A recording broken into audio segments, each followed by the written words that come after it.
We are Crystal Intelligence. I'm the CEO, and basically we take fraud out of crypto. The Dubai police use us for catching entities or people when crypto is being used for wrong purposes. So it could be for drugs, it could be for terrorist financing, or many other aspects of crypto which are undesirable for the society. Recently, we heard about the USD stablecoin being integrated into the remittance payment system over here. And when we were discussing this, we thought about the impact that it would have on the countries that receive remittance payments from here. So, of course, the biggest one is India. I grew up in India. My friends used to joke, the companies would have a sign, trespassers will be recruited. Talent from all over the world, at least in crypto, is migrating to the UAE because this is one place in the world where, again, like a very easy H-1B, you can essentially start your business, you can essentially get a visa, and then you can come and work here. This is the only place in the world where people with two distinct identity, they may come from a different religion, they may come from a different background, geography, but till they are here to build businesses, they are welcome here, right? I want to talk a little bit about the future.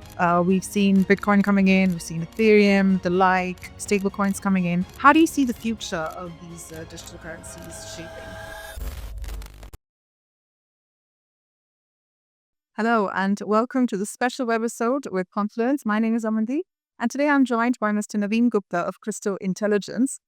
He is an expert in all things digital assets and the blockchain industry, and we're so excited to have this conversation with you. Welcome. Good to be here, Amandeep. Thank you very much for inviting me.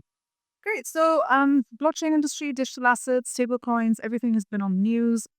We've spoken about the industry to a number of experts, and it seems like there's always something new happening, and we feel like we always have to break things down for ourselves and also for our viewers. So, let's start first of all with a little bit about Crystal Intelligence. So, I would love to learn about what the company does and how it fits into the broader blockchain landscape of the UAE. Yeah, sure, absolutely. So we are Crystal Intelligence. I'm the CEO, and basically we take fraud out of crypto.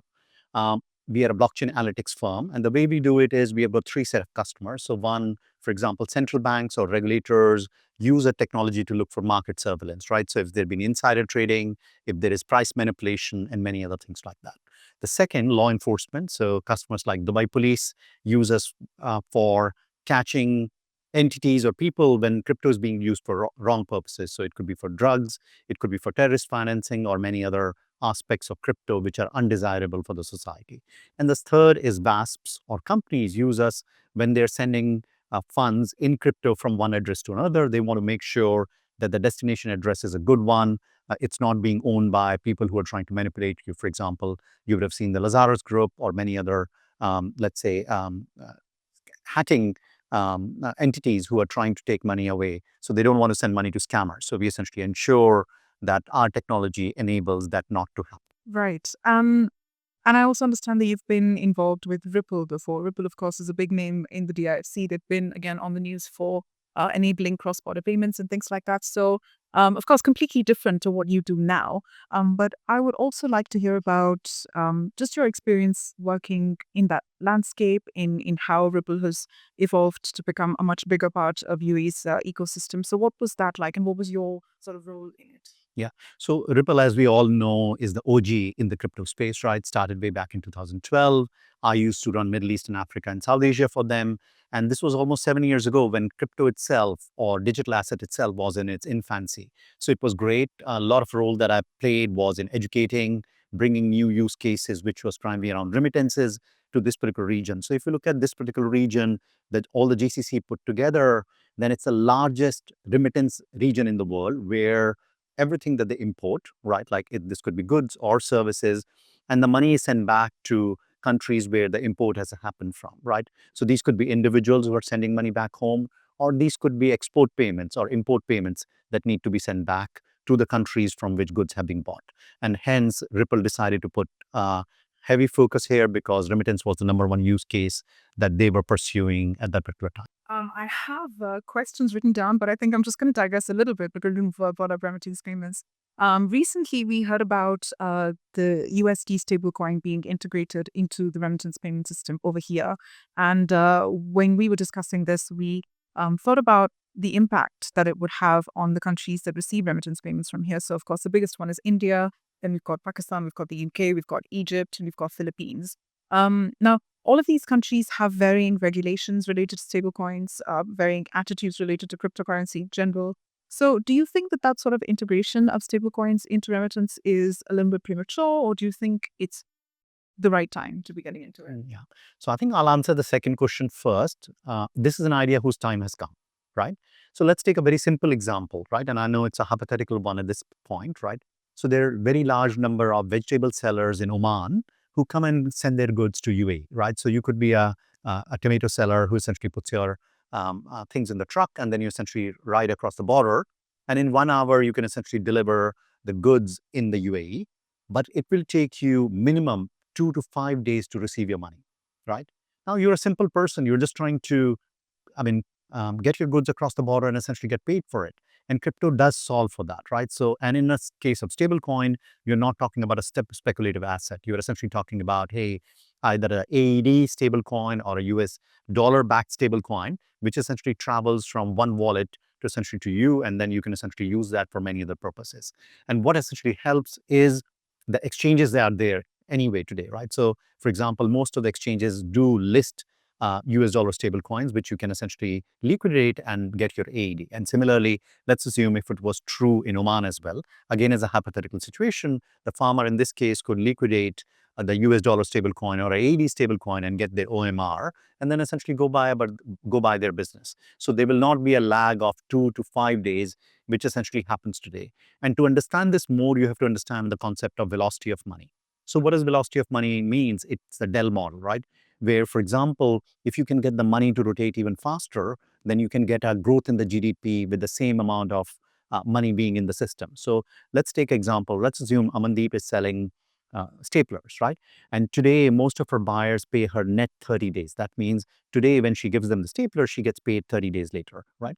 But actual money in the account for Amandeep is only at 33rd day, because it takes for the banking system, even though buyer has sent her the money, it takes it 3 days for it to be credited in the account. Let's assume that was brought down to zero. So now instead of getting paid on the 33rd day, she get paid on the 30th day, which was the day the money gets deducted from buyer's account.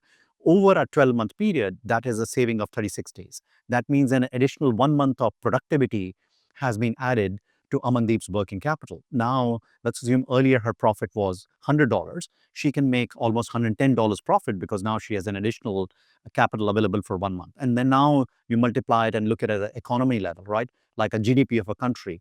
If you can get 10% growth with the same amount of money because you're getting the money to move faster, suddenly you have a GDP growth, which everybody wants, right?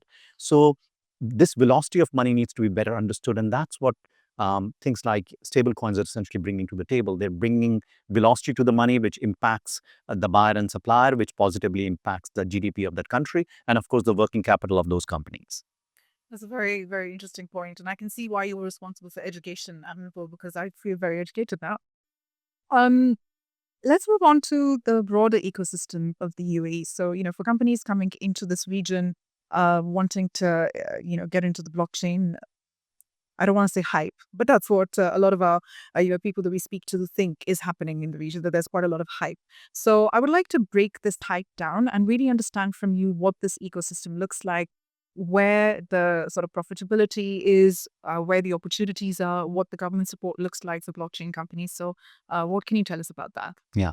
So I think let's look at a parallel to understand what's happening in the crypto space in the UAE with Silicon Valley in the US, right? So if you look at the early 2000, the reason Silicon Valley happened in the US was one, there was money available, right? There was VC money available. People were looking to fund new ideas. The second thing is regulations was easy. There was actually no regulation. In fact, if you remember the early 2000, what used to happen is, let's assume you buy anything on the internet, you wouldn't need to pay sales tax.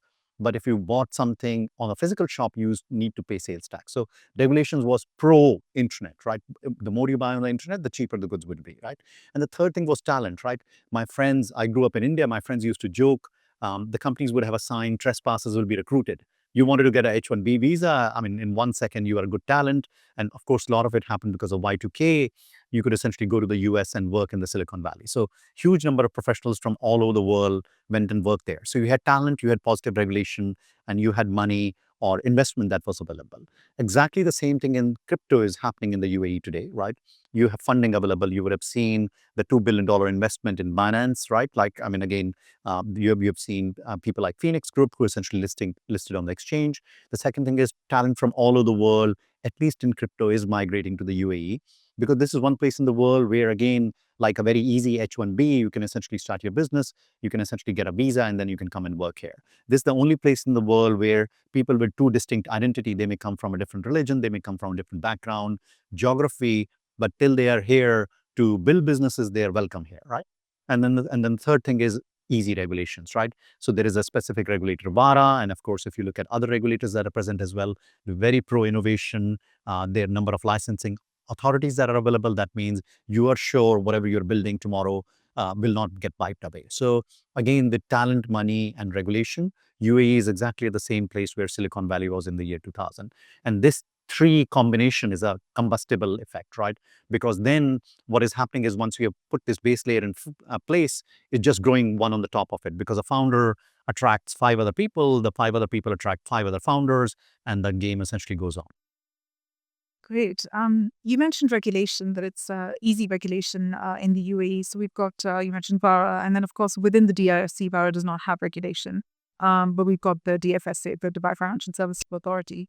So would you say that the easy aspect of regulation is, it exists within the DIFC also? Because we hear so much about VARA, but for digital assets, for digital asset companies to prosper in this particular jurisdiction, do you think that has come to be quite smooth as well? Yeah. So let me define easy because otherwise easy can be misunderstood. Easy can be understood as, hey, it's a get quick rich scheme. That's not the case, right?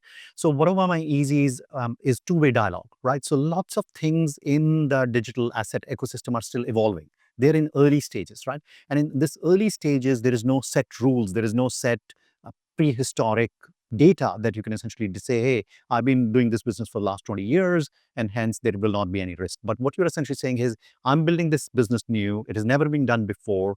Can we sit on the table across the board, look at what needs to get done? And can I get a license? It could be a provisional license. It could be a in-principle license. It could be a startup license, sandbox license.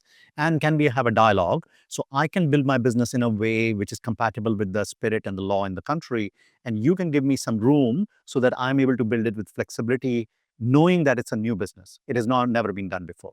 And I think till the dialogue exists, which exists in DIFC with DFSA, it's brilliant, right? And that's what I meant by easy. And it's the two-way dialogue that makes it effective. It makes it effective for a founder because now they know, hey, what's the rules of the game that they have to play by, but also the regulator understands that what they're building, the spirit is right. And as it essentially moves forward, we will be able to fine-tune the regulation based on how the business develops. Okay, so the present looks like it's a very exciting space. I want to talk a little bit about the future. We've seen Bitcoin coming in, we've seen Ethereum, the like, stable coins coming in. How do you see the future of these digital currencies shaping? Yeah.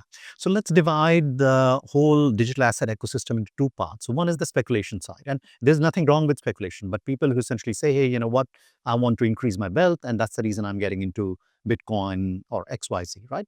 And then the second side is you can call it the infrastructure or the builder side. And here I would put into categories like stable coins. I would put categories like real world assets, right? And in stable coins and real world assets, what you're looking for is you're looking for distribution on blockchain, right? You're essentially saying, hey, you know what, for whatever reason, US dollars were inaccessible to me, right? And it could be because of my government, it could be because of banking situation or what have you, but it's accessible to me now, right? I'm able to be able to hold a US dollar because my currency is depreciating, or I need it as a method of payment because I need to buy goods from China, right? Now you have accessibility to the US dollar, and then you can use it in your business to essentially grow your business. The same thing will happen in real world asset as well. So if you look at um, uh, accessibility to gold, accessibility to, for example, if you wanted to buy a 3-month US dollar treasury bill, you're not able to buy it quite easily. You'll have to go and incorporate something in the US, or you need to be a US person to be able to buy it. But let's assume those could be tokenized and those are available as a real world asset, as a token, and you could buy it here in the UAE or in Japan or anywhere in the world. So suddenly you have solved for the distribution challenge, which otherwise would have been. And let's exactly the same thing one can think about Tesla stock as well, right? Maybe Amandeep says, hey, you know what, I believe in Tesla and I want to invest in Tesla. But today to buy that will be difficult because you'll have to buy it on a US exchange. Yeah. But if let's assume Tesla stock was tokenized, then you can buy it from a local exchange in AED in the currency of your choice, and you have solved out the distribution problem. So to me, these are two distinct sides. On one side, on the speculation side, you're looking to how to increase your wealth, and there's nothing wrong with that. On the stable coins or on the real world asset side, you're looking to solve the distribution problem for people who want to have access to the asset, and for whatever, let's say, non-logical reasons, or because the friction is too high, they were earlier not able to get access, and now they're able to. I actually have thought about, in the stock market, how it could be something that I could do in an easier way. And not for one moment did I think about tokenization of it. So that's very interesting. Let's talk about the geopolitical aspect of digital assets. It's given rise to this, we were already in the middle of a tech war. So how do you see digital assets or cryptocurrencies being a part of this geopolitical landscape? Yeah, I think so. The easiest way to think about it would be money is mobile, right? People will take their money wherever they can get the best return, wherever their money is protected, wherever they find it easiest to be able to build their, let's say, businesses, right? So in that case, all the money centers in the world compete with each other because now mobility is very, very high. If the regulation is not correct, the tax situation is not correct, if the regulator is not pro building businesses, the young people and their ideas and their money will essentially move to wherever it's most conducive for them to build businesses, right? And that's the reason geopolitics come into play, because you can essentially say, hey, you know what, the total number of people that uh, e- easier regulation, or let's say more conducive regulation country attracts, is a loss for countries that are with higher regulations, right? So there will always be that movement, and there is always been, right? So if you look at, for example, during the internet era, huge number of people, right? So if you look at Satya Nadella, Sundar Pichai, a lot of these guys moved during the internet era, where they said, hey, you know what, the greatest place to build our business currently is in the United States, and they build great businesses there. But now for crypto, then or blockchain, there'll be another race where the best place to build business will attract talent from all over the world, and will also attract wealth from all over the world. And as you know, wealth, talent always attracts geopolitics, and there is always some tension. But some of this tension is good, because all these money centers need to compete with each other to provide a better ecosystem for founders to build. All right. Thank you very much for the insights. I'm going to now take some time to ask you some quick fire questions because so much is happening. I feel like there's always going to be an endless list of questions, but I have condensed it to 5. So hopefully this should be enough insight. I'll do my best. Great. In one sentence or a few more, why is the right place to be for blockchain innovation? Just a quick summary. Yeah, it's a two-way dialogue with the regulator, right? Regulator is understanding, the founder can sit with them across the table, explain their business, and essentially both can build a business without the fear of doing anything wrong. I think this next quick fire question actually links very closely with your business as well. What is one potential risk for successful business in blockchain as a buyer? Yeah, scamsters, right? So we essentially have to make sure, though the number of bad people or the percentage of bad people is very small, but we need to make sure that we weed them out, right? We increase the cost for the scamsters so that the good businesses can flourish. What is the most interesting use case of blockchain that you've seen so far? I think there are a lot, but to me, still, stablecoin is the number one biggest and the most interesting use case. And when I say interesting, is because it's scalable. It's something that people want. Your personal view in terms of investment, Bitcoin, Ethereum, or something else? Yeah, in the medium term, Bitcoin. And the reason for that is because there are lots of companies around the world, like Strategy, like MicroStrategy, they're raising money so that treasury can invest in Bitcoin. And that essentially will create a demand supply mismatch. Because of that, Bitcoin will go up. Oh, you said medium term. Now I have to ask you long term. It's hard to say long term because the industry is very young. So it's already 14, just 13, 14 years old. And hence I can't say long term, right? Because there'll be many bends on the road, and it'll be the most versatile companies and business models in the use case that will survive. Okay. Final question. Most overhyped buzzword in blockchain at the moment? I think there are lots of them, right? Most of the people don't understand even simple things like mining, decentralization, and many, many other things. I think We just need to abstract all that away from people. Like, for example, most of us don't know what goes behind in the internet. Similarly, people should not care what's going behind the blockchain. What they should be able to get is the benefits without worrying about the technicalities. And I think it's still onboarding onto blockchain or digital asset is way too complicated. It needs to be abstracted out. I actually really like that insight because I myself, personally have this fear. Oh, I don't really understand cryptocurrency, so should I be thinking about investing in it? But I do use the internet, and I can't confidently say I understand how that works either. So, true, absolutely. And that's the way it needs to go. And a lot of founders are building towards in that direction, but more needs to be done. Great. Thanks you so much for your absolutely incredible, very, very informative insights. I really enjoyed this conversation. Aman, the pleasure to be here. Thank you very much for inviting me. Thank you so much. And thank you, everyone, for tuning Thank you. in. I hope you've managed to get some insights from this conversation as well. And as ever, please do give us some feedback as to how you've enjoyed this conversation or not, and how you would like to see our future content. Thank you very much. Great. Thank you.